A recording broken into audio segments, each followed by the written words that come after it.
Frábær leikur að baki, já þetta var nú erfiður leikur en já þið náðu að landa sigri. Já, bara mjög góð liðsheild í liðinu að klára svona leik. Selfoss mjög sterkt lið, alla á heimavelli. Þannig ég er bara mjög sátt með þetta. Já.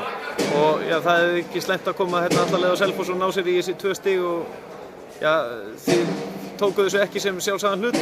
Alls ekki, Selfoss mjög sterkt lið sko og við höfum bara mikið samvinna og góða liðsíðu bara í þessu leik. Svona með stemningunni Gróttu hingað til, þeir eru náttúrulega fenguð hérna frábæra stuðningsmenn yfir heiðina sem tóku sveitaferðirnar. Já, þetta eru æðislegir stuðningsmenn sko. Þetta er alveg sagt það sko. Er það kannski eina ástæðan fyrir því að þú varðir svona vel í kvöld? Nei, þeir alltaf, þetta er bara allt sko. Gróttu áhörendurnir og liðið, bara allt í kringum þetta. Það gerir þetta mjög skemmtilegt. Já, nú eru þið búin að, já eins og komið taplausir. Hvað sagðir þú? Þeir eru aðeins þá taplausir og já, það eru 2 umferðir eftir og... Já, bara 2 mjög erfiðir leikir eftir og...